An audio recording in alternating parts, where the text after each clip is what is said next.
Olá, amigos do Kart Motor, boa noite.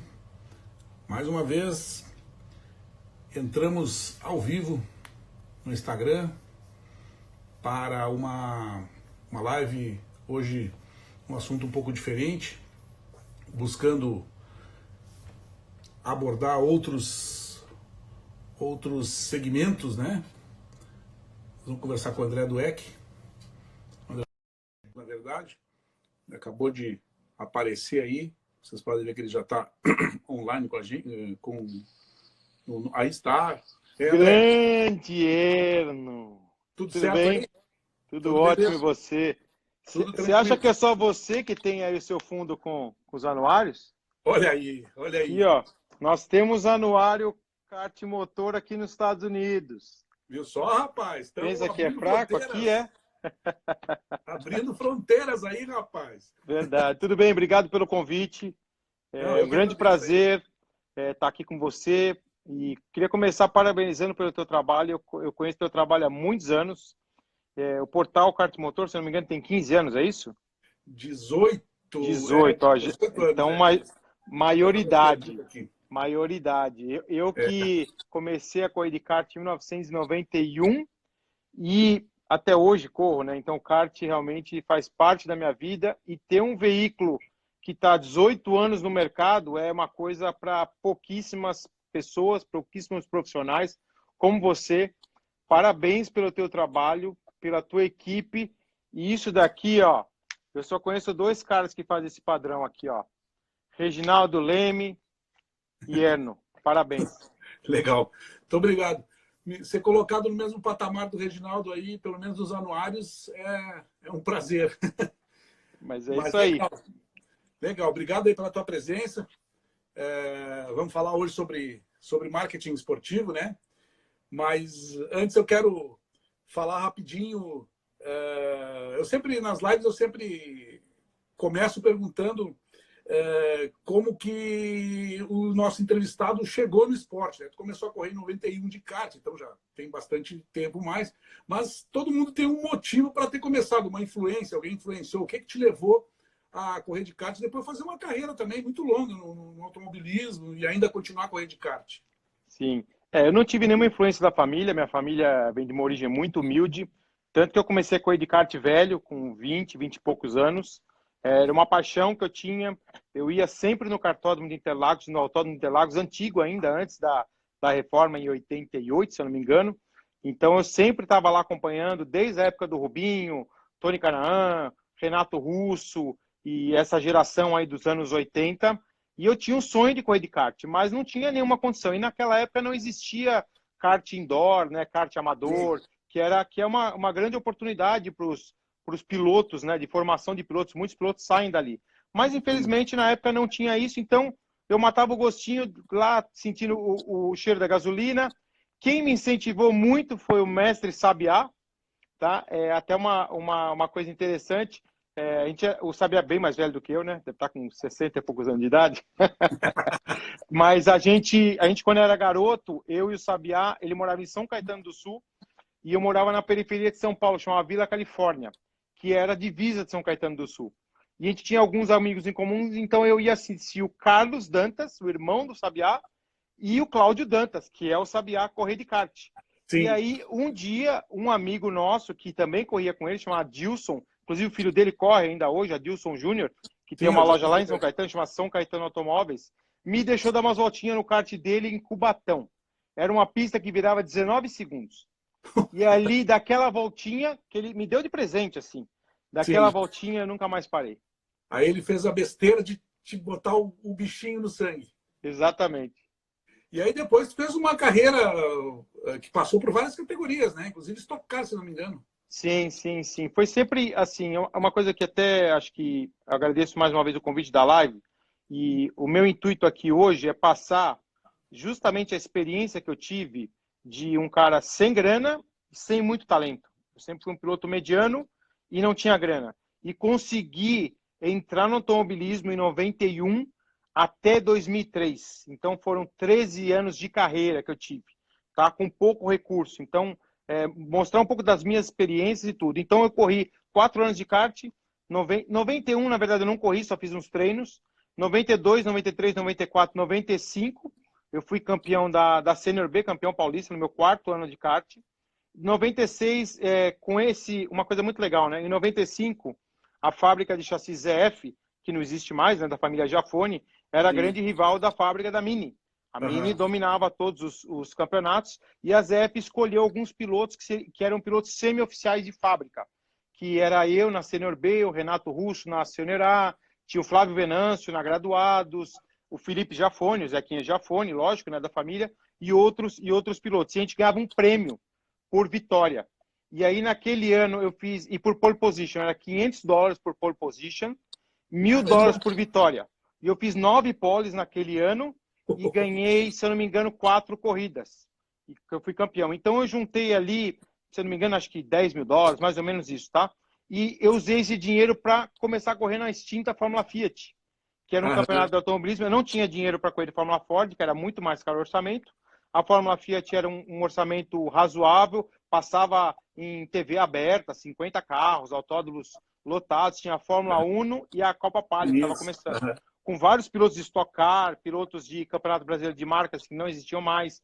Então eu comecei já no Campeonato Brasileiro com muita visibilidade. E aí, depois eu vou contar um pouquinho da parte dos patrocinadores. Corri de Fórmula 1 em 96, 97, ganhei corrida nos 2 anos. 98 eu subi para a Copa Palio, que era um carro com pneu slick. Fórmula 1 era pneu radial, né? E a Copa Palio eu comecei a andar bem melhor. Por quê? Porque o pneu slick é muito mais parecido com kart. Sim. E aí despontei, já disputei campeonato. Foi um ano que quem foi campeão, se eu não me engano, foi o Mário Covas Neto, Zuzinha. E tinha muitos pilotos bons. Gugu Guimarães foi um grande piloto de kart, né? Na época do Rubinho, do Christian, corria também da Copa Fiat Palio. Meu companheiro de equipe era o Sérgio Ruas, também um excelente piloto de kart. Tinha uma geração muito boa nesse ano.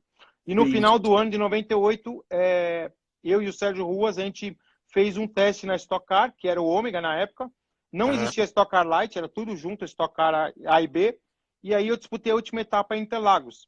E daquilo ali eu tirei algumas lições e consegui arrumar patrocínio. Por quê? Porque na época era duplas. Então eu fui correr em 99 na equipe do Carlos Alves. Então era eu e eu comecei o campeonato com o Sérgio Cunha, um piloto pernambucano, e depois com o Luciano Zangirolami, que é um piloto que tinha acabado de voltar da Europa, que um baita piloto, corre até hoje, correu nos Estados Unidos, no México. Então eu fiz dupla com o Zangirolami e a gente ganhou 2 corridas. E era junto com a Stock Car. Eu lembro que tem uma corrida que eu estava andando em quinto na geral, eu olhava no retrovisor, estava o Paulo Gomes e na minha frente o Ingo Hoffmann. Mas eu não estava disputando com eles, porque eu era categoria B. Mas só que estava junto. Não, era o mesmo carro, era tudo igual. Eu falei, caramba, eu olhava no retrovisor, eu precisava fechar o Paulão e tentar passar o Ingo. Quer dizer, e o Paulão ficava me batendo, eu falei assim, sai daí, moleque, sai daí que eu sou da categoria A. Então foi muito legal. E aí 2000 foi o primeiro ano da Stock Car Light, que eu disputei. Foi um ano muito bacana na equipe do Camilo Christopher, né, do Camilinho, uma categoria que já era aí muitos pilotos que foram revelados ali, Guto Negrão, Davi Mufato, o próprio Sérgio Ruas corria, o Zangirolami também, e uma geração muito bacana, muito forte, que depois subiu para a Stock Car. O próprio Davi Mufato foi campeão da Stock Car, se eu não me engano, em 2005, 2006. Então foi uma geração muito boa. E em 2001 eu perdi o patrocínio. E aí eu voltei a correr de kart. E daí já voltei a correr na Sênior A, né? Porque eu já era graduado e disputei o campeonato. Tinha até uma menina muito boa que corria na época, Andréa Otaviano. Era muito rápida. Se eu não me engano, ela foi campeã ou vice. Acho que o Russo foi campeão. Ela foi vice, eu fiquei em quinto ou sexto no campeonato. Não, fiquei em sétimo no campeonato. Foi muito disputado, foi quando inaugurou o cartódromo da Aldeia da Serra, que era uma coisa nova. Eu participei da primeira prova até fazendo um parênteses do kart, 94, minto. Eu participei da inauguração do cartódromo de Itu. E eu corri na bateria que o Nelson Piquet ganhou. O Nelson foi lá, largou em último. Todo mundo fala até hoje que ele estava sem peso, mas não era. O cara era fora de série, entendeu? Largou em último, veio, passou todo mundo. O Nelson, que tinha acabado de se aposentar na Fórmula 1 e tinha feito corridas de Fórmula Indy e ganhou a corrida. Eu tenho até essas fotos até hoje, foi uma lembrança muito bacana. Cheguei na primeira corrida longa do Brasil, não do Brasil, mas dessa geração, 24 horas de kart de Itu. A gente chegou em segundo. A equipe do Maurão foi campeã, que tinha o Russo, tinha o Pupo Moreno, Luciano Burti, o Mizumoto, tinham vários pilotos muito bons, e a gente chegou em segundo, o Uber Orsi era da minha equipe, Vitor Meira, era uma geração muito bacana. Então, em 2001, foi de massa. A gente chegou em segundo. A gente disse que eles compraram bandeirinha lá, porque a gente passou na bandeira amarela, eles passaram junto, e só nós tomamos uma penalização de 5 minutos, e a gente chegou atrás dele. Mas tudo bem, foi a festa, foi muito bacana. Em 2001 eu voltei a correr de kart, e em 2002 eu consegui o patrocínio de novo, e voltei a correr de carro na Copa Renault Clio, que foi muito bacana o campeonato. 2002, 2003 eu disputei o campeonato. E aí eu tive um acidente bem grave na etapa de Campo Grande. Eu fui tocado por um piloto no final da reta oposta. Meu carro capotou 13 vezes. Saiu, para você ter uma ideia, naquele The World Amazing Videos. Os vídeos mais incríveis do mundo. Eles me pediram uma autorização porque eles só mostram coisa que ninguém se machucou. Sim. E aí eu acabei encerrando a minha carreira ali, porque a empresa que eu trabalhava da minha família, né, a Ford e a Triton, 2 marcas de moda, o meu tio se aposentou, e aí eu fui promovido para ser diretor da companhia. Eu já trabalhava na companhia há 17 anos. Então eu usava uma parte do meu salário no começo para bancar a minha carreira no kart.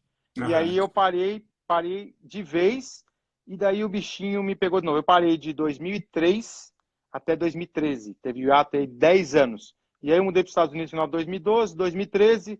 Meu amigo Oswaldo Negri Júnior falou: vamos dar uma voltinha de kart lá em Holmes, sem compromisso. Mais um. Sem compromisso. Eu fui lá na equipe do Fabinho, no Orsolon, dei umas voltinhas. Putz, primeiro dia já virei um tempo razoável. Aí fui no segundo, já tomei meio segundo dos caras. Aí o bichinho voltou de novo, e aí eu voltei a correr. Fui vice-campeão do Florida Winter Tour em 2016, da Rock Cup. Corri, realizei meu sonho. Eu nunca disputei um campeonato brasileiro de kart, não tinha grana. Nunca disputei um europeu, um mundial, um sul-americano, um pan-americano, não tinha dinheiro, mas consegui disputar o Escusa.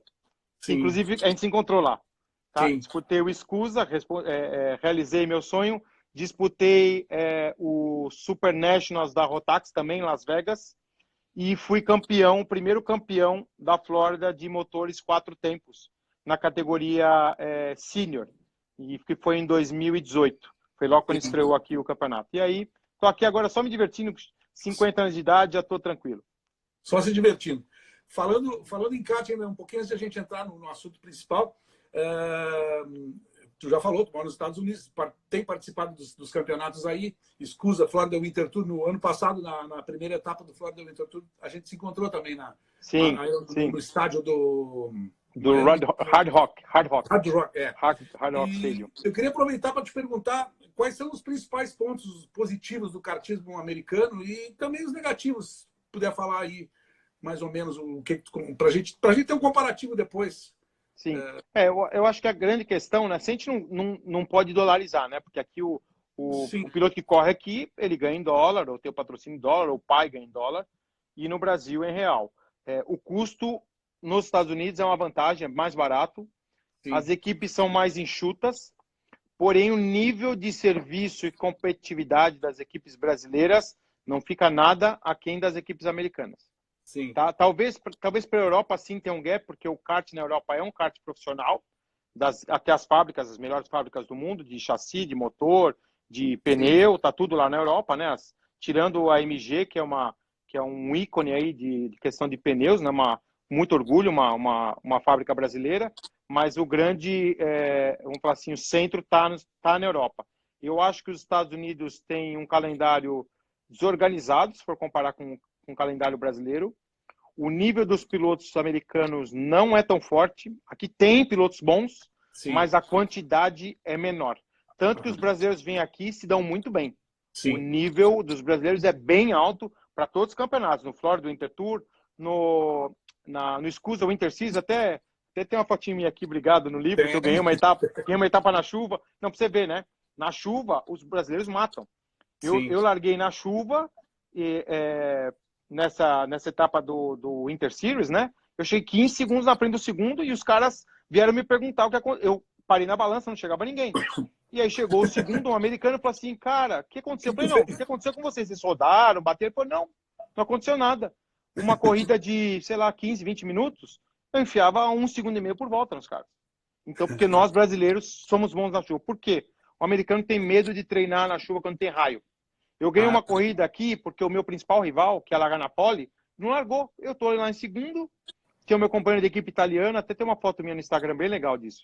Assim, temporal. Eu botei a capa de chuva, pneu de chuva e vamos embora, né? Normal, né? Passei o líquido na viseira. No grid o cara não chegou. E o cara tá disputando o campeonato comigo. Foi o ano que eu fui vice-campeão, inclusive, 2016. E aí eu fui lá, acho que eu cheguei em segundo na corrida. Quem ganhou foi meu companheiro de equipe italiano, que foi campeão europeu, inclusive. Aí eu fui lá na balança, o cara foi me comentar. Pô, parabéns, cara, você deu uma baita corrida na chuva. Falei, o que aconteceu com você? Quebrou? Eu falei, não. Quando tem raio eu não corro, eu tenho medo. Tu vê, cara. Entendeu? Aí não vai ser bom nunca, né? Não vai, claro. É. O Danilo, aproveitando aqui que a gente ainda está falando de kart, o Danilo de Lázaro, que é pai do Luigi, corre na Rotax, ele está perguntando qual o melhor caminho tu acha seguir, kartismo e o automobilismo dos Estados Unidos ou da Europa? Bom, a grande questão agora, já entrando um pouquinho na parte de marketing esportivo, né?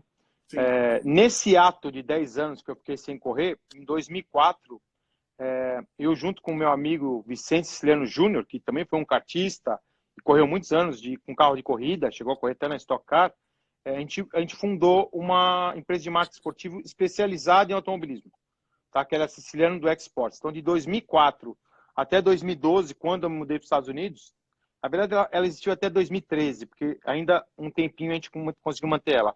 A gente ajudou vários pilotos no planejamento de carreira, busca de patrocinadores, dando um coaching também nessa questão, na época que não existia rede social, né? Nessa questão de relacionamento com patrocinadores, eventos.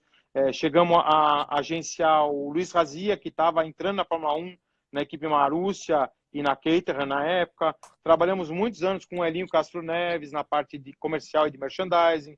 Tony Canaan, quando saiu da Andretti, a gente ajudou a arrumar patrocínio. Vários pilotos da Stock Car, né, a GT Brasil com o Ingo Hoffmann, no kart também.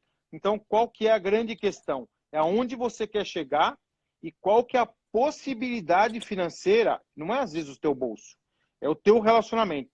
Você fala assim, olha, eu tenho um relacionamento que eu consigo chegar numa empresa e ter um relacionamento comercial para que ele entre na Fórmula 1. Porque a Fórmula 1 hoje, se você não tiver no mínimo 10 milhões de dólares, você não consegue nem conversar.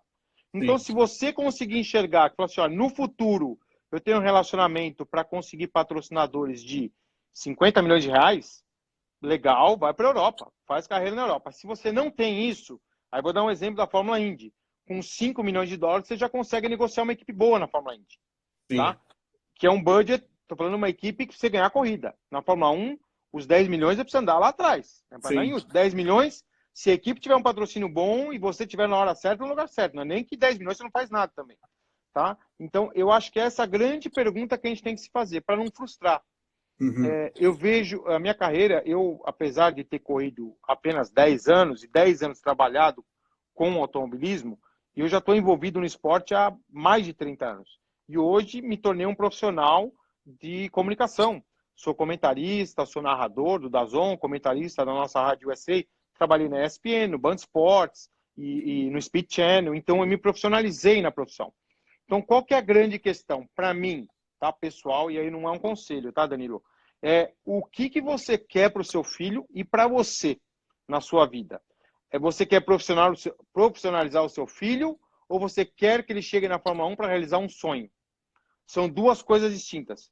Eu nunca tive o sonho de chegar na Fórmula 1, sabe por quê? Porque para mim era tão impossível, mas tão impossível porque a chance de eu me frustrar era alta.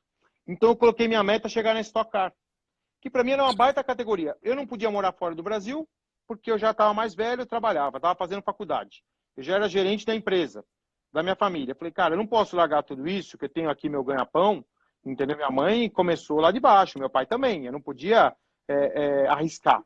Então a Stock Car, para mim, era o auge. Então eu foquei na Stock Car, estudei tudo que você tinha que fazer para Stock Car. Então fiz a carreira em carros de turismo. O que tinha de melhor na época? Fórmula 1, Copa Palio, Stock Car Light, que é Stock Car B na época. Então, se teu filho quer ir para a Europa, ele quer chegar na Fórmula 1, você precisa ter um planejamento de 10 anos, no mínimo. Para os Estados Unidos, você pode ter um planejamento de 5 anos.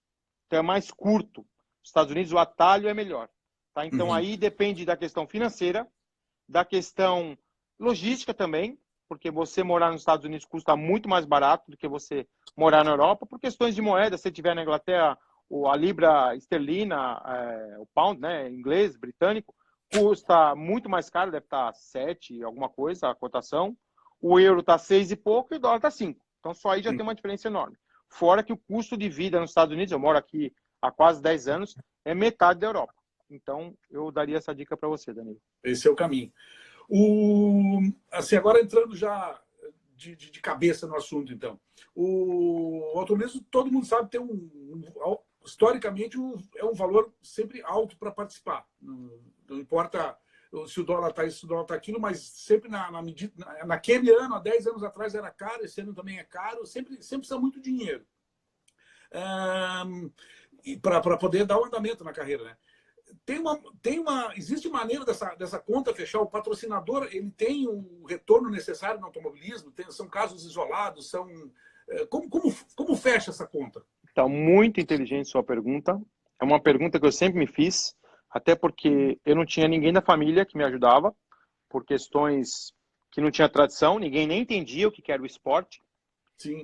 Eu não tinha amigos pilotos, tá? Então, eu construí tudo sozinho, com muita paixão, muita dedicação, mas eu sempre fui um cara que gostei muito de marketing. Sou formado em administração com ênfase em finanças. Não era nem minha especialização acadêmica, mas estudei muito. Então, eu sempre olhei pelo lado do negócio. Então, vou te dar um exemplo. Eu comecei a correr de kart, e aí corria lá com pneu velho, chassi velho, tudo. Eu comecei a andar bem quando eu tive o apoio da ZF, que me deu um chassi, me dava premiação, tudo. Sabiá, um cara que eu sou eternamente grato, entendeu? O que ele fez por mim no começo da minha carreira. Eu fui o primeiro piloto da história da equipe do Sabiá, eu e o Flávio Venâncio. O Sabiá não tinha equipe, ele montou a equipe dele em 1992. Então era um negócio assim, André, ajuda a pagar o mecânico aí, a gente divide aqui a barraca e tá tudo certo. Mas ali eu comecei a pensar, falei, cara, como que eu faço para arrumar um patrocínio? Eu tenho 20 e poucos anos de idade. Falar pro cara que eu vou chegar na Fórmula 1, o cara vai dar risada da minha cara. Promessa, eu não sou. Eu não tinha resultado. Eu não tinha tempo. O equipamento era velho. Falei, cara, não tem forma. Só que eu conseguia. De que jeito? Gerando negócio. Então, por exemplo, meus primeiros patrocinadores, eu lembro que era a Santista Jeanswear, uma outra empresa têxtil e uma transportadora que, inclusive, era do pai do Tony Canaan, a TNT. O pai dele tinha falecido alguns anos antes, e a TNT era a TNT Quick-Zero. Eu cheguei e juntei todos esses patrocinadores para eles fazerem negócio. Então, a Santista ia transportar com a Quick-Zero. A tecelagem comprava junto. O que acontece? Eles olhavam para mim, eles não queriam nem saber do meu resultado. Eles queriam saber o seguinte, o André é um cara que, pra você ter uma ideia, eu mandava relatório toda corrida por fax. Era uma coisa muito difícil. Hoje tem rede social, tem o e-mail. Não tinha. Eu fazia, o Luca Bassani tirava as fotos, eu comprava todas as corridas, as fotos dele, não tinha dinheiro. Pra você ter uma ideia, o Luca vendia por unidade as fotos. E eu falava, Luca, eu preciso escolher 5 fotos. Pô, mas tirei 50, eu te faço foto. Eu falei, Luca, eu não tenho dinheiro. Eu vou escolher as 5 melhores. Uma minha no pódio, uma na largada, se eu tivesse bem, se eu tivesse mal, nem botava da largada. Uma foto do kart de lado, uma foto do kart de dentro. E normalmente, quando eu estava perto de um piloto bom numa foto, eu pegava aquela foto e falava, tá vendo esse cara aqui? Ó, ele foi campeão 5 vezes. Ninguém sabia se eu estava passando ele, se era um treino. Então eu fazia meu marketing. E aí eu chegava e mostrava esses relatórios, criava eventos eu com 20 e poucos anos de idade, dava palestra para 500 pessoas sobre motivação na Quick-Zero. Então o que acontece? O cara olhava para mim e falava assim, peraí, o André é um cara que me gerou negócio. Ele me ajuda aqui na minha parte de eventos, eu criava eventos para eles. Ele é um cara que está sempre me dando satisfação dos resultados, entendeu? E, de uma certa forma, ele me traz uma mídia. Por quê? Eu mandava fazer camiseta quando ninguém fazia. Camisetinha para todo mundo com boné, credencial personalizada, mandava fazer a pulseirinha, coisa, tô falando nos anos 90, gente. Não é que eu tinha não era piloto profissional, nada disso, era tudo da minha cabeça. Tanto que tinha uma brincadeira muito legal no cartódromo, né? Os caras falavam assim, ó, e aí, que categoria você vai andar ano que vem, né? Os caras bons, né? Eu peguei uma geração muito forte no kart, né? Sim. Logo quando eu estreiei, foi a época que o Burt começou, Mário Haberfeld, Gastão Fraguas e Cacá Bueno. No meu primeiro ano de kart, teve uma coisa que eu cheguei em sexto, tava louco. Eu tenho a foto até hoje. O Gastão ganhou, Cacá Bueno em segundo, terceiro Burt, quarto o Mário Haberfeld e o outro Douglas Martins, se não me engano, o nome dele. E eu ficava louco, falei, nossa, que ruim, cheguei em sexto. Hoje eu olho e falei, caramba, a geração era forte. Entendeu? Sim. Então o que acontece? Tinha brincadeira, né? Deles falavam assim, e aí, o que você vai fazer? Ah, não sei, tô vendo, tal, patrocínio. E os caras tinham ganhado 5 corridas, eu tinha feito 2 terceiros e um quarto, não tinha ganhado nenhuma corrida. Os caras de lá falaram assim, o único garantido aqui no grid é o Dweck. Mas como assim? Eu falei, cara, ele não precisa de resultado, cara. Não sei como esse PDP, não vou falar a palavra aqui, consegue patrocínio. E era dessa forma. Entendeu? Então eu sempre fui mais esperto. Por quê? Eu não tinha o talento que os caras tinham, eu não tinha o equipamento que eles tinham e eu não tinha o dinheiro que eles tinham. Então eu tinha que me diferenciar por alguma coisa. Então eu me Sim. diferenciei no marketing. Tá? E na época eu me espelhei num cara que não era o melhor piloto, que era o André Ribeiro. O André Ribeiro Uhum. era um piloto bom, ok, mediano, não estava no nível do Gil de Ferran, do Emerson Fittipaldi, do Pupo Moreno, nenhum desses. Mas todo ano ele estava lá, Marlboro, tinha Que Uhum. Bom, que patrocinava ele, Regino, aquela concessionária Chevrolet. E eu olhava e falei, caramba, e o cara também chamava André, né? Eu falei, cara, eu vou ver o que esse cara faz. Só que não tinha Sim. muita informação, não tinha internet, não tinha nada. Então eu fiquei estudando, ia nas corridas, ficava prestando atenção. Ele era um cara que estava sempre arrumado, tratava super bem os fãs, os patrocinadores, fazia muito evento. Baita marqueteiro. Eu falei, cara, eu preciso ser um marqueteiro. Então eu aprendi a ser marqueteiro. É, isso aí. Isso aí me leva a uma pergunta que eu tenho aqui meio mais para frente, mas que é o que os pilotos devem fazer, né? Hoje as redes sociais, que tu falou que não tinha, né? Estão aí, são muito usadas pelos pilotos. Os pilotos fazem postagem de, sei lá, todo dia, de quando em quando e tal e tal. Só isso é suficiente para os patrocinadores ter retorno? Ou ele Não, precisa criar não. mais coisas? O que é Precisa. necessário fazer? Então, o mais importante é... Ó, o Léo Nienkotter aqui. A gente correu junto também. O Léo...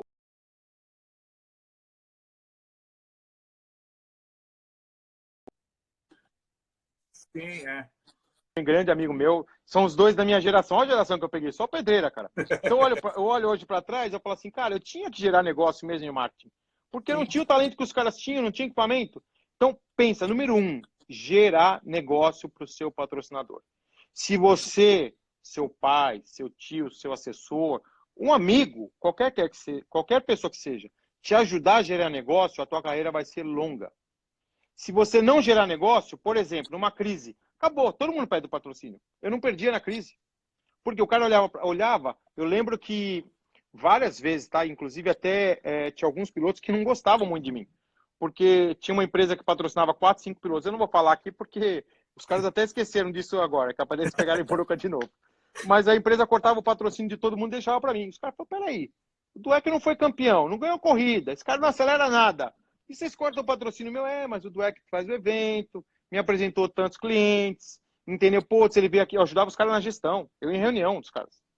Eu era formado na área financeira, eu escutava lá os caras fazendo, reunião de budget dos caras, de marketing, eu participava de uma coisa que era até um conflito de interesse. Eu ia lá na reunião para falar assim, ó, aprova o patrocínio pro Dweck aí. tem que cortar. Exatamente. Mas é porque eu agregava como Sim, profissional, entendeu? Não era empresário na época, como executivo, mas principalmente como gerador de negócio.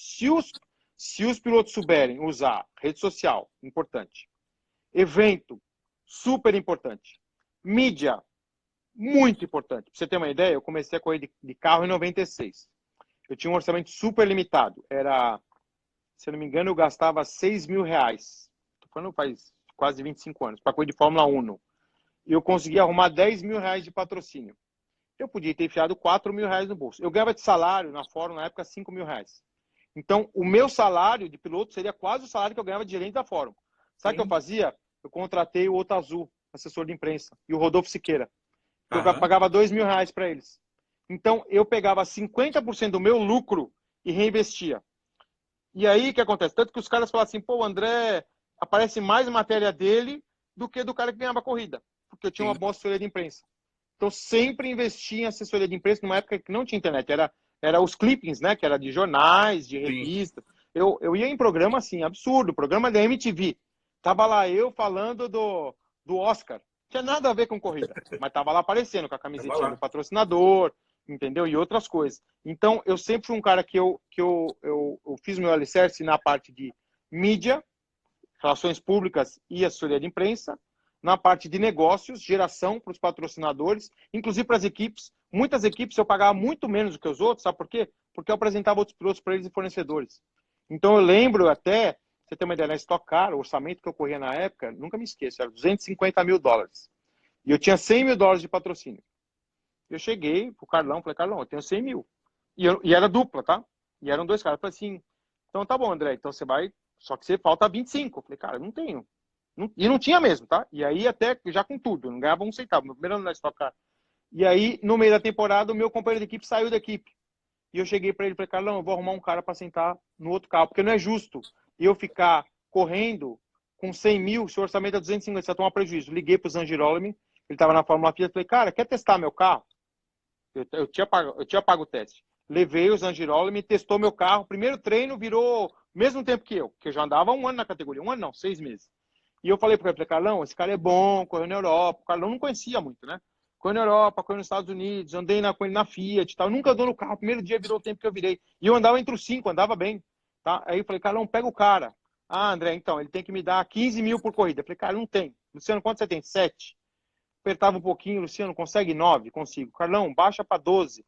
E aí eu descontei um pouco do meu, pumba, botei lá. O Carlão olhava para mim e falou assim, pô, o André me gera negócio, me trouxe piloto. Então, o que acontece? Eu também tinha um orçamento mais barato por gerar negócio. Não era porque acelera. Isso daí acontece com um piloto bom. O cara que acelera, a equipe fala assim, vem aqui, o orçamento é 250 mil, para você é 150 porque eu sei que você vai ganhar a corrida. Eu não, eu tinha os 150, mas eu não ganhava a corrida. Só que eu gerava negócio para a equipe. Sim, sim. Que essas ações, assim, fora da pista, o que o piloto pode pensar em fazer para que a marca do patrocinador dele seja vista, não digo só dentro de um autódromo, mas assim, aquelas ações dentro do autódromo, mas fora da pista, criar eventos. Existe alguma coisa que o piloto possa criar para dar um retorno para o seu patrocinador? Sim, muitas, né? Muitas ações. E eu gosto de sempre falar dando exemplos, né? Não sou um cara muito de teoria. Sempre gosto de mostrar na prática, porque senão fica muito blá blá blá, né? Eu lembro quando eu estrei na Stock Car, a gente fez uma festa para 250 pessoas num castelo, no Ipiranga. E daí os carros ficavam escondidos e eu arrumei 18 patrocinadores para a festa. De bebida, comida, DJ, todo mundo. Por quê? Porque eu falava para os patrocinadores, eu falava o seguinte, eu vou levar só gente bacana na festa. Convidar o pessoal da Fórum, pessoal da faculdade, comunidade do automobilismo, empresários, executivos, pessoal do mercado financeiro que eu conhecia. E daí eu falava assim, ó, vocês vão se conhecer, vão fazer negócio na festa. Gerando fazer negócio. Um convite individual, um por um. Ó, você não pode levar gente. Eu já fazia um negócio para o cara ficar com vontade de ir na festa. Tá? E aí fizemos um baita evento. Consegui, pra você ter uma ideia, tinha TV Manchete na época. TV Manchete fez a cobertura da festa e a Rádio Metropolitana, eu arrumei um patrocínio da rádio, era ao vivo, entrevistando todo mundo da festa. E aí eu cheguei para a Rádio Metropolitana, do meu amigo lá, Jair, falei, Jair, é o seguinte, tem 10 caras que eu vou te falar quem são e você vai entrevistar os caras. E pergunta da empresa deles. Tá bom? Tá bom. Ele chegou lá, oi, tudo bem, tal. Então, você tá aqui na festa do André Dueck. E ele sabia quem eram os caras, eram empresários bons. E ele perguntava da empresa do cara. Tá bom, acabou a festa, todo mundo feliz, tal. Acabou a festa, meus patrocinadores me chamaram assim, não tinha começado a temporada, tá? André, se você bater em todas as etapas, o meu patrocínio já tá pago. O que eu fiz hoje aqui, o que eu gerei de negócio e o que eu apareci na mídia, na televisão e no rádio, não tinha internet, já tá pago. E aí você fala assim, como que eu consegui o patrocínio da rádio? A rádio precisava de computadores. Eu liguei para os meus amigos que tinham empresa de computadores e falei assim, ó, faz um anúncio na rádio, permuta. 40 computadores. A rádio não tinha o custo de computador. O que acontece? A rádio me dava 10 jingles ou 10 spots por dia. Então você ouvia André Dueck, piloto oficial metropolitana na Fórmula Fiat, patrocínio, Quick-Azer, Triton, Banco Safra e Santista Jeanswear. O nome de meus patrocinadores era ouvido 300 vezes por mês na rádio. Vezes 12 meses, são 3.600 vezes. Quanto custa isso? Já pagou o patrocínio. Sim. Entendeu? Então, eu pensava muito nisso fora da pista, em você gerar a mídia espontânea, você gerar o retorno para o patrocinador e um segredo, que isso daí é, modéstia à parte, pouca gente gosta de fazer, é fazer isso com um sorriso no rosto. Porque eu vejo muito piloto assim, putz, que saco, eu tenho evento no meu patrocinador. Não pode. Precisa fazer com um sorriso no rosto. Sabe por quê? Porque o patrocinador percebe quando você está fazendo por obrigação. Percebe você chegar com a cara inchada, sem barba sem fazer, cabelo sem cortar, tá tudo amassado. Ele percebe que você foi lá por obrigação porque estava no teu contrato. Então você tem que fazer a mais do que o patrocinador espera. Essa é uma outra pergunta que eu já ia encaixar. Eu vejo isso às vezes e dá para notar isso de vez em quando, principalmente quando tem um piloto realmente com patrocínio. O piloto nem sempre é preparado para trabalhar a sua própria imagem num evento nesse tipo de evento e principalmente com a própria imprensa. Concorda com isso? Sim, concordo. Esse relacionamento com a imprensa, ele nem sempre tem esse jogo de cintura, essa forma de trabalhar bem a imprensa e os eventos. Sim. Eu acho que a questão de preparar, e hoje a informação está muito fácil, né? Sim. Eu vou te falar, eu comecei minha carreira de comentarista assistindo televisão. Eu não tinha curso, não tinha nada disso. Então eu pus na cabeça que eu queria ser comentarista de automobilismo. Piloto, mesma coisa. Tinha a escolinha do Queco Patti, falecido, saudoso Queco Patti, mas eu não tinha grana para pagar a escolinha. Então como que eu queria ser um piloto? Eu fui piloto patrocinado, patrocinei. Eu lancei na empresa que eu trabalhava, chamada Triton Racing Team. A gente patrocinava 7 pilotos. Tá? Felipe Giafone, Zequinha Giafone, Renato Russo, Tony Canaan, Hélio Castro Neves, Max Wilson e o Flávio Venâncio e o Renato Russo. O Russo corria na Fórmula Chevrolet. Aí você fala assim, cara, o que eu ganhei com o patrocínio? Primeiro, eu entrei em 7 categorias, eu conheci todas as equipes, porque os caras me tratavam bem.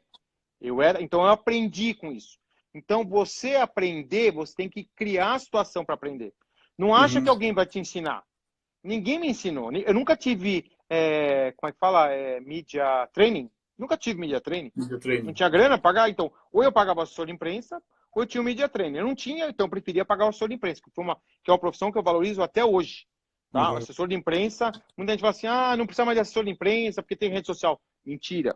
Porque o assessor de imprensa é o cara que vai te colocar nas horas certas, nos lugares certos. Eu corri profissionalmente e eu ganhei salário desde o dia que eu entrei na Fórmula 1 até o dia que eu saí da Copa Clio. Eu não era piloto campeão, eu nunca fui campeão do automobilismo. Eu tenho 2 vitórias na Stock Car Light, uma vitória na Copa 1, na Fórmula 1, não tenho vitória na Palio, 2 vezes estava em primeiro, quebrou, aconteceu, e nem na Copa Clio. No kart, sim, tive bastante. Como que eu fiz? Exatamente, eu falei assim, eu preciso aprender. E hoje a informação tá fácil. Você digita lá no YouTube.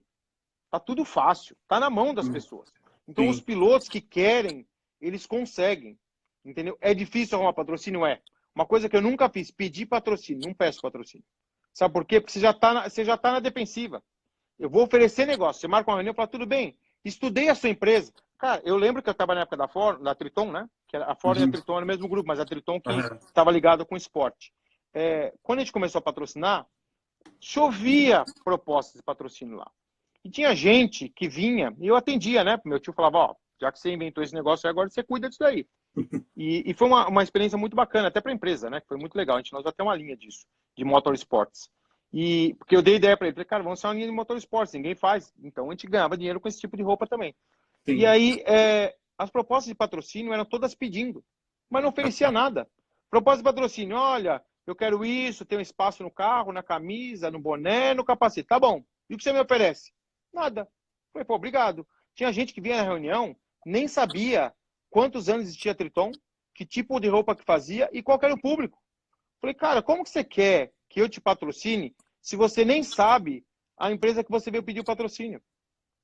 Então, eu acho que você tem que estudar bastante, entender a empresa, ver as dificuldades que a empresa tem. Às vezes você oferecer alguma coisa que vai facilitar aquela dificuldade, ou com um produto, ou com um serviço, ou com uma apresentação de um parceiro, ou até criando um canal novo para aquela empresa. Às vezes ela não tem essa ideia, você fala assim, olha, tem uma oportunidade para você, ó. Pensei nisso, estudei a tua empresa, assim. O cara já olha para você e fala assim, esse cara não está me pedindo patrocínio, ele é meu parceiro. E o pagamento dele vai ser através de um patrocínio. Aí sim, você faz negócio. Falando um pouquinho mais do mundinho, um pouquinho menor, mas não menos importante, na verdade, nós estamos falando aqui na live do kart motor, né? Falando do kart especificamente, que é um mundo menor, mas também é um mundo de muito poder financeiro. O que um kartista especificamente teria que medidas, que caminhos ele deveria tomar para conquistar patrocinadores? Eu volto a falar, né? Lembra do começo da conversa, geração de negócio. Então, no começo, precisa realmente da ajuda da família, das empresas, se o pai trabalha, se é dono de empresa, se o tio, se o avô, se os amigos são empresários. Vai precisar, tá? Mas também precisa ter a questão da geração de negócio. Eu vou falar isso 50 vezes na live, porque é uma coisa que eu gostaria muito que fixasse. Eu corri Não durante é 10 diferente. anos por geração de negócio. Não foi por talento, não foi por equipamento e nem nada que eu era um cara de sobrenome, tradição, entendeu? Ninguém. Eu sou o primeiro e único do EC na história do automobilismo brasileiro e internacional. Não tem nenhum. Então, o que acontece? Eu tive que criar uma coisa diferente. Então, a geração de negócio me fez chegar até onde eu cheguei, que foi muito longe de um menino humilde. Eu estudei em colégio internato. Eu entrava de domingo, sexta-feira, que minha mãe era costureira, meu pai era motorista. Qual que é a chance de eu ser um piloto profissional? É quase zero. Entendeu? Então, foi baseado na geração de negócio. Então, o garoto, logicamente que é difícil para ele gerar negócio, mas o pai pode gerar negócio. E aí eu vejo, quando eu tinha minha agência de marketing esportivo, muitos erros. As pessoas vão falar assim, não quero misturar os negócios da empresa com o automobilismo. Esse é o maior erro. Porque se eu pedir patrocínio para o meu fornecedor, ele vai embutir no preço e vai me patrocinar. Só que vai custar mais caro, eu vou arrumar problema com o meu sócio. Eu falei, não, cara, você tem informação. Você tem tudo. Entendeu? Então você tem que gerar negócio para o seu fornecedor, para que ele te patrocinar. Precisa deixar muito claro para os seus sócios, entendeu? E cobrar do teu filho, sobrinho, de quem quer que for, falar assim, ó, é o seguinte, ó, tá aqui, ó, patrocínio é igual emprego, você tem obrigação. Você tem que fazer, vamos falar, social media, você tem que fazer X posts por mês, por dia, ou por semana, tem que fazer lá. Tudo que a gente está fazendo aqui, os pilotos de kart podem fazer. Uhum. Entendeu? Assim, por exemplo, eu trabalhei com automobilismo 10 anos. Nunca um piloto me procurou para fazer nada. Eu sou um cara que trabalho na mídia hoje. Nunca um Uhum. piloto me procurou para nada. Eu tenho feito lives com empresários, com executivos, com empreendedores. O primeiro que me procurou, na verdade, a gente tem um relacionamento, nem você me procurou, eu te procurei, a gente sempre conversa, né? Somos nós dois aqui. Então, por que você não propõe uma live com uma empresa que você quer que patrocine? Para a gente conhecer melhor. O gerente daquela empresa. O cara, às vezes, não é nem ou provoque. Então, a grande questão, você precisa chamar a atenção do patrocinador. Segunda dica, não vá aonde todos os pilotos vão. Se todo mundo está indo lá na Texaco e na Ipiranga, na Petrobras, pega os maiores concorrentes deles, que às vezes ninguém conhece, ou uma empresa menor, e vá lá. E mostra a Texaco, Ipiranga, Petrobras, o que eles estão fazendo, a Shell, entendeu? Mostra assim, olha, tem um concorrente aqui, meu amigo até Vicente Sper, feliz aniversário, 40 anos, ele que é o gerente de marketing de motorsport da Shell.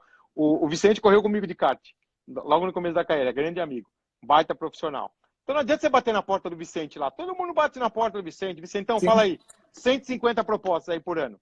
Agora tem uma outra petrolífera lá pequenininha, regional, lá do Nordeste, do Sul, do Centro-Oeste. Bate na porta desse, fala assim, olha o trabalho que a Shell faz. Olha aqui a Mobil com o Rubinho. Olha aqui a Texaco que fez. Olha a Ipiranga com o Thiago Camilo, com a Bia. É isso que tem que fazer. Esse formato de busca de patrocínio, de geração de negócios, se aplica também naqueles casos em que o piloto vai se valer da lei de incentivo ao esporte? Sim, isso daí é uma coisa seguinte, é um complemento. Uhum. Eu vejo muita gente dependendo dessa lei. Fala, não corri porque eu não consegui por causa da lei. Então, isso é uma parte. Tá? Por quê? Eu trabalhei com lei de incentivo ao esporte. Muito dificilmente você vai conseguir uma empresa para conseguir te patrocinar 100% aquele valor de incentivo fiscal. Por quê? Porque tem que ser uma empresa muito grande. Sim. Eu estou já morando fora do Brasil há muitos anos, eu não sei exatamente o detalhe da lei, mas eu lembro que era 4% do imposto de renda. Pô, eu preciso de R$ 1 milhão, vou dar um exemplo. Pô, tá bom, eu preciso de R$ 1 milhão. Pô, 4%, pô, essa empresa precisa ter R$ 25 milhões para dar de lucro, para me patrocinar, no mínimo, né? Para começar. É isso Sim. a conta? É isso aí. 10% daria 2 mil, é isso aí. Dá 4%. Pô, a empresa, quanto ela tem que faturar para dar R$ 25 milhões de lucro? 300 milhões. Já está empresa grande. Empresa grande, já vai ter um monte de gente. É então, 1% essa é uma tá parte. falando aqui. É 1%? É. Não, então esquece. Então aí, o que eu falei de R$ 1 milhão é 100 milhões. Então, se exato. você pegar uma empresa que dá de lucro 100 milhões, não é lucro, de imposto de renda 100 milhões, tem que faturar alguns bis de reais. Então fica mais difícil. Tem algum projeto, algo semelhante nos Estados Unidos, desse tipo de lei Não, de incentivo? Não? não tem. Não, tem a Academia Americana de Pilotos para pilotos americanos, Tá. que você... Como tinha a seletiva de kart da Petrobras, né? Que Sim, era um incentivo aí da estatal para os pilotos. Mas não entendi. tem nenhum... Pelo que eu saiba, e eu conheço vários pilotos, né? Até você pega a geração que eu vim morar aqui, o Oliver Askew, que agora acabou de chegar na Fórmula Indy.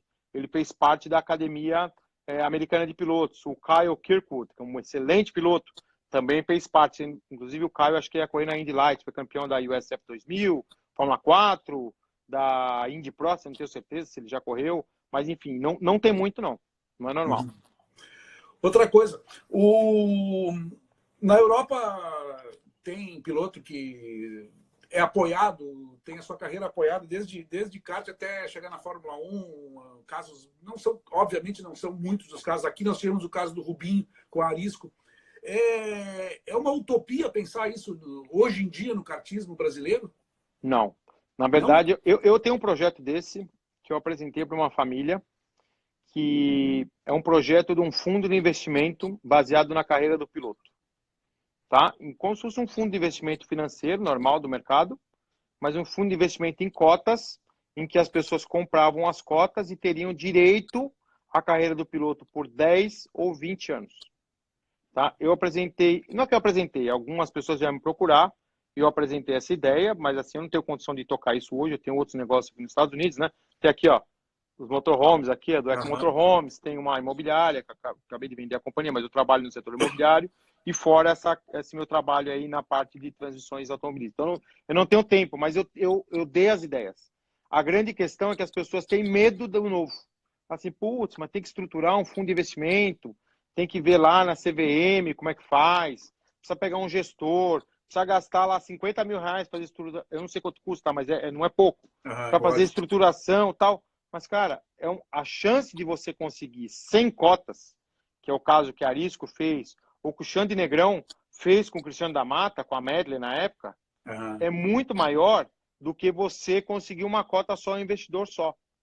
Tá? Então, esse programa, você vê a Shell patrocinando vários pilotos, né? O Gianluca Petekoff, conheci ele aqui nos Estados Unidos, é meu vizinho de prédio. Tá? Conheço o Fabrício dele, pessoas maravilhosas, Fabrício, Gianluca. Ele entrou num processo de investimento da Shell, da Academia de Pilotos. Mas, cara, não tem 5 Shells no Brasil, não tem 5 academias de piloto. Sim. Na Europa tem mais, mas também tem mais piloto. Então, também é a mesma questão que a gente tem que olhar. Então, se alguém conseguir enxergar isso e fazer, porque uma coisa é a seguinte, eu fiz isso agora na minha empresa de motorhomes, a gente vendeu 20 cotas da companhia. E eu fiquei 2 anos tentando vender uma cota de 20. E eu vendi 20 cotas de um. O que é mais fácil? Uma cota de 20, eu fiquei 2 anos para vender e não consegui. Porque era caro, porque o cara não está no momento, porque o dólar subiu, porque o dólar desceu, porque o cara não acreditava, porque tinha medo. 20 cotas de um, vendi uma semana. Não tem segredo, eu não sou gênio. Não tem genialidade nenhuma nisso. Tem uma questão econômica. 20 cotas de um é mais fácil de vender do que uma cota de 20. Com certeza. E aí você pode vender isso para o teu patrocinador. Fala assim, olha, eu vou te dar uma cota aqui, que você vai participar da carreira do meu filho quando ele chegar no profissional. Você vai ter X%, mais o patrocínio que eu vou te dar. A chance do cara falar assim é muito maior. Sim. Eu tenho uma pergunta aqui de uma mãe de piloto também, assim como o Danilo, pai de piloto, perguntou antes, a Flávia Mosimo. Nós estamos vivendo um tempo de pandemia e de insegurança, né? Esse momento está também, ó, tu sabe muito bem disso, a gente não sabe nada quanto ao retorno, à regularidade dos campeonatos, como continuar a prospecção de patrocínio nesse momento. É melhor não fazer nada, continuar, esperar 2021? Eu acho que a palavra, desculpa com todo o respeito, Arno, prospecção de patrocínios não existe. Esquece isso. Esse é um termo totalmente ultrapassado que 99% dos pais dos pilotos e pilotos fazem. Não existe prospecção de patrocínio, existe geração de negócios. Prospecção de negócios. Eu acho que todo mundo na crise tem oportunidade. Tem oportunidade do cara reduzir o custo, tá? Do cara ter uma maximização das vendas deles. Tecnologia está aí para ajudar. entendeu? Então você pode fazer a ponte com as empresas de tecnologia. Tem um monte de startup, empresas novas, com investimentos milionários, bate na porta das startups e eles precisam de volume, precisa de escala. Startup só ganha dinheiro se escalonar muito rápido, porque é muito dinheiro na frente, eles dão prejuízo 3, 4 anos. Toda startup dá prejuízo 3, 4 anos. Se você gerar negócio, qualquer negócio que você gerar para eles, ele vai juntar uma verba de marketing para te patrocinar. Então, esquece prospectar patrocinador. Prospecte negócios. Negócios. A tua chance é 50 vezes maior. Uhum. E outra pergunta da Flávia também, além do desempenho em pista, né? O que eu acho que a gente até acabou já falando desse assunto, né? Vai acabar tornando até meio repetitivo. O que torna um atleta interessante para receber apoio de uma marca, ser patrocinado por uma marca, além do desempenho em pista? Eu acho que tem essa questão aí da empatia, que eu acho que é super importante. Disponibilidade. Eu vejo muito piloto muito bom que não tem tempo para as coisas, eu não consigo entender, porque se ele não tem tempo para o patrocinador, ou para o evento, ou para estar numa live, ou qualquer outra coisa, então ele não vai ter tempo também de fazer o trabalho dele, porque não é só sentar no carro, no kart e acelerar. Tem uma preparação antes, a preparação física é importante, psicológica, mídia, tudo isso que a gente falou. Então, as pessoas, eu acho que tem essa grande questão e o paradigma é de falar assim, não tenho tempo. Então, eu vou terceirizar isso. Não terceirize, peça ajuda. É diferente. Tem muita gente, eu lembro que na época, tinha muita gente que me contratava e terceirizava. Falava assim, eu parei de correr porque o Dueck não me conseguiu um patrocínio. Eu falei, não, amigo. Eu sou uma parte do teu processo. Porque não é fácil. Eu vou lá, eu preciso de R$1 milhão de patrocínio. Pago 5 mil para você por mês e falo assim, me arruma. É o melhor negócio da China. É o negócio da China. Eu te pago 5 mil para você me gerar 1 milhão. Pô, é barato. Concorda ou não? Se eu te pagar 5 mil sem me garantir 1 milhão, cara, eu quero te pagar 50 mil, não é nem 5. Então, não terceirize o seu plano de carreira. Tá? Então, a grande questão, fora o desempenho da pista é importante? O fora da pista é importante? Mas a carreira de um piloto é como uma empresa, precisa ter um planejamento em várias áreas. Tem a área financeira, tem a área de performance, tem a área de planejamento, tem a área de marketing, tem a área de produto. Você precisa fazer se não encaixar tudo, a empresa não dá lucro. Um piloto é igual. Para ele ganhar a corrida, não tem que ter o melhor kart, o melhor engenheiro, o melhor preparador, o cara que mais treina, vai lá na pista, o melhor pneu, o preparador de motor, o carburador. É igual, fora da pista é igual. Certo. Uma perguntinha quase... a gente começou faz 2 minutos e já está acabando. O papo, quando é bom, passa rápido. 50 minutos. O que o pai do piloto, o piloto, pode apresentar por uma proposta de patrocínio, uma proposta de geração de negócios, o que diferenciais do esporte como um todo ele pode apresentar? Não apenas eu, piloto, eu sou o cara, sei lá o quê, mas o que o esporte kart, o esporte automobilismo pode ser atraente para o possível patrocinador? Vamos lá, vou responder agora como empresário, tá? Muita gente me procura para patrocinar. Primeira coisa, eu quero saber o que o cara vai me dar em troca. É a primeira pergunta que eu faço. O resto é secundário. O resto todo é secundário. Todo mundo se preocupa com o resto e esquece do principal. Entendeu? Por exemplo, você vai me pedir um patrocínio para a Dueck Motorhomes? Eu te patrocino. O que você vai me gerar de negócio? Não, André, olha, eu consigo aqui uma agência de viagem no Brasil que eles têm 1000 agentes e vai te gerar 100 locações. Falei, cara, eu te patrocino amanhã. Não tem problema nenhum. Então, a grande questão é que a geração precisa estar antes do resto. Porque se o resto estiver antes da geração, a tua proposta vai ter 10 páginas falando 5 linhas da geração de negócio. E 10 falando do kart, do layout, da categoria, do resultado do piloto e todo o resto. Não, é o contrário. Gera negócio, eu vou fazer A, B, C, D, estudei tua empresa, tal. E vou te dar de bônus o patrocínio. Você não está pedindo patrocínio. Fala assim, ó, eu vou te dar de presente o patrocínio. Porque daí é o seguinte, a empresa nem vai te cobrar resultado. Aí o piloto corre mais tranquilo, não tem pressão, não tem aquele negócio de correr com a verba curta porque vai bater, porque o pneu está velho, porque o carro é usado, o kart é usado e não conseguiu trocar equipamento. Então você inverte. Então acho que essa é a grande... Eu te dou essa resposta como empresário hoje. Tá? Eu fiz negócio, por exemplo, eu fiz negócios com alguns caras. Tem gente que vê lá minha marca lá, do Dueck Motorhomes. no Brasil, em uma empresa americana. Por quê? Não é porque eu queria estar naquele carro de corrida por causa da visibilidade, da mídia. Isso para mim é bônus. Por quê? Aham. Porque esse cara me gerou negócio. Sim, Entendeu? entendi. Bom, como praticamente última pergunta, que não é nenhuma pergunta. Eu não sou assim um cara tão conhecedor da área, para eventualmente posso ter esquecido de algum assunto, de algum ponto que eu não toquei. Eu gostaria que, se faltou alguma coisa que tu acha importante, que tu aproveite aí os minutinhos que a gente tem para ainda levantar isso que ficou, eventualmente possa ter ficado para trás. Eu acho que a gente falou um pouquinho de tudo, né? Mas se a gente fosse resumir, tem muita gente aqui mandando mensagem, muitos pilotos aí que eu corri, muitos amigos. Obrigado aí por todas as mensagens. Uma pena que depois fica gravado e a gente não dá para ler as mensagens que eu Não dá, gostaria de responder todas. Antes ficava gravado, né, as mensagens. é. Agora não fica mais. Mas eu acho que se a gente for fazer um resumo, eu vou colocar em percentuais, tá? Talento do piloto, muita gente pode discordar, tá? É minha opinião. Sim. Hoje é 30%. Antes era 70% e o resto era 30%. Hoje é 30%. A parte de geração de negócio é 50%. E a outra parte de marketing, mídia e geração de mídia espontânea e propaganda e outras é 20%. Se você conseguir equalizar isso, imagina que o seu piloto seja excelente e representa 30%, ótimo, você está sobrando.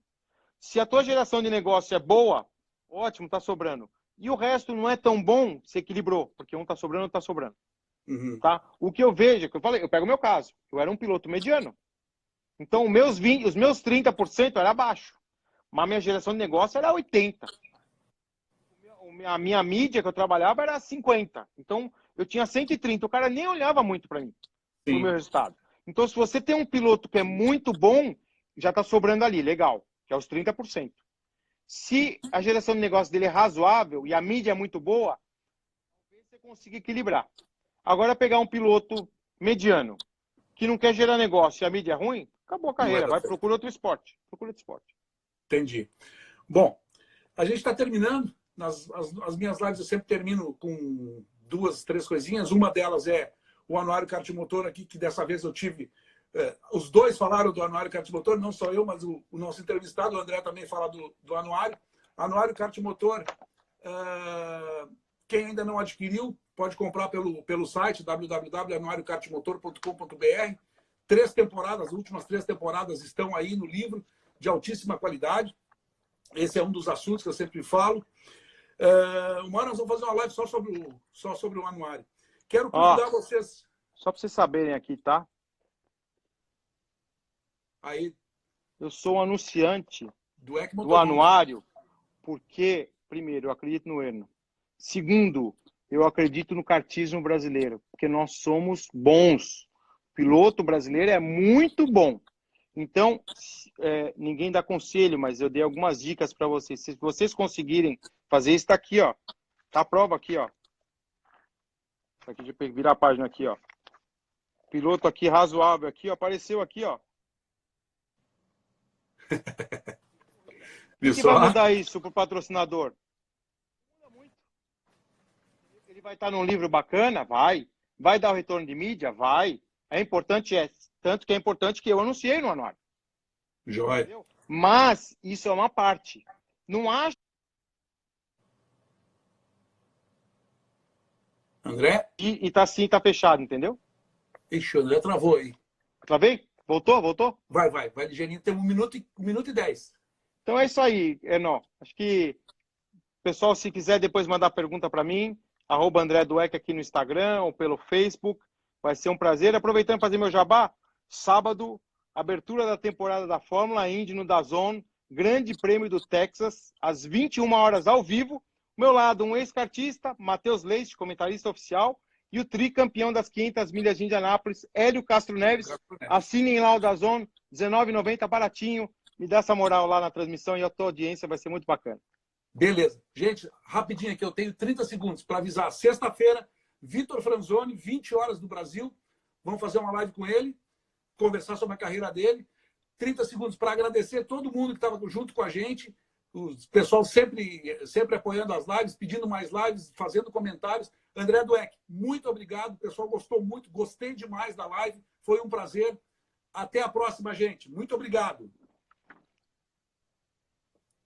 Tchau.